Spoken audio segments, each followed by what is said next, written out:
आदादशुमार की बात करेंगे, जो फिगर्स सरकार की तरफ से जारी कर दिए गए कि कोविड के दूसरी लहर के बीच कितना काम किया जा रहा है, ऑक्सीजन, वेंटिलेटर, आईसीयू पर कितने लोग हैं, इस हवाले से डिटेल पूरी बात जो है वो सामने आ चुकी है। और सरकारी जराये के मुताबिक जो सरकारी आंकड़े सामने आ रहे हैं, तकरीबन 50,000 से ज्यादा कोविड पेशेंट जो है वो इस वक्त इंटेंसिव केयर यूनिट के अंदर है, आईसीयू के अंदर है। और उनमें से 14,500 से ज्यादा लोग ऐसे हैं जो बराह रास्त वेंटिलेटर्स पर लगाए गए हैं। ये सरकारी फिगर हम आपको बता रहे हैं जब से दूसरी लहर आई है।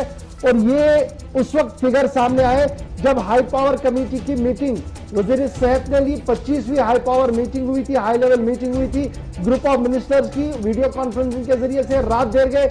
और उस मीटिंग के दौरान इस बात का खुलासा पेश किया गया और जब ये आदादशुमार दिए गए कि 50,000 के करीब कोविड पेशेंट पूरे मुल्क के अंदर ऐसे हैं जो इंटेंसिव केयर यूनिट के अंदर है, आईसीयू के अंदर है, मुल्क भर के अंदर 14,500 बराह रास्त वेंटिलेटर पर है। और उसके साथ साथ 1.37 लाख पेशेंट ऐसे हैं जिन्हें ऑक्सीजन सपोर्ट की जरूरत है, जिन्हें सपोर्ट किया जाना है ऑक्सीजन कंसंट्रेटर्स के जरिए से या लो प्रेशर के जरिए से, वो है 1,37,000 के करीब सरकारी अस्पतालों के अंदर।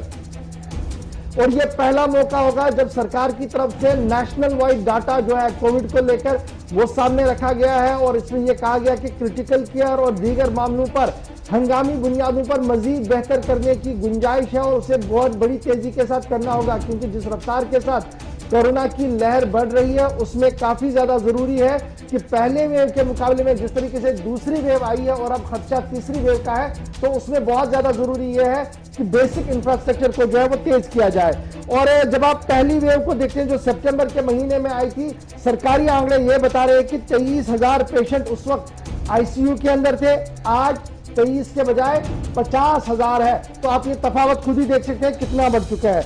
और इससे जो पहली वेव थी सितंबर में जिसका आंकड़ा सामने आया है, बहुत सारे 4,000 से कम लोग ऐसे थे जो मुल्क भर के अंदर वेंटिलेटर पर रखने पड़े थे पहली वेव के दौरान। और दूसरी वेव में हमने क्या देखा, 14,500 से ज्यादा लोग पहले ही दूसरी वेव में पहले अब तो ये आंकड़ा और बढ़ चुका है, लेकिन पहले ही इसको डालना पड़ा है।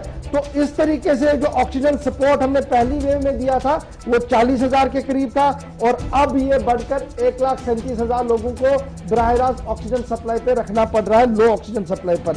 ये मैंने पहले ही आपको कहा कि जब इस डाटा को आप खंगालेंगे तो आपको पता लगेगा कि 1.34% एक्टिव केस लोड जो है वो आईसीयू के अंदर है, 0.39% जो है वो वेंटिलेटर पर है, 3.7% लोग जो है वो ऑक्सीजन सपोर्ट पर है। ये सारे आंकड़े जो है ये मैं सिर्फ आपको हेल्थ मिनिस्ट्री की इसलिए बता रहा हूं क्योंकि तस्वीरें बहुत ज्यादा आ रही हैं, वीडियोस बहुत ज्यादा फ्लैश हो रहे हैं। उन वीडियोस के बीच में जो सरकार का मानना है वो क्या कुछ है वो मैं आपको समझाने की कोशिश कर रहा हूं। उसके साथ साथ जो एक्टिव केसेस अभी बताए जा रहे हैं 7 मई तक 37.23 लाख, उनमें 1.34% जो है वो बराह रास्त दैट मींस 50,000 से अलावा 49,800 कुछ लोग वो बनते हैं वो आईसीयू के अंदर है, जैसे मैंने आपको पहले ही बताया था। और कुल मिलाकर जब दूसरी वेव को आप देखते हैं तो सरकार का यह मानना है कि 2.18 करोड़ आबादी बराह रास्त इस वायरस का शिकार हो चुके हैं, जो फर्स्ट काउंट किया गया है। 2.18 करोड़ लोग ऐसे हैं जो इन्फेक्ट हुए हैं वायरस की वजह से, कल रात देर गए तक का आंकड़ा है।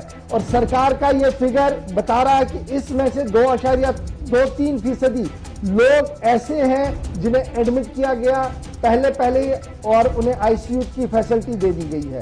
उसके बाद 0.78% लोग ऐसे हैं जिन्हें वेंटिलेटर पर रखा गया 2.18 करोड़ में से।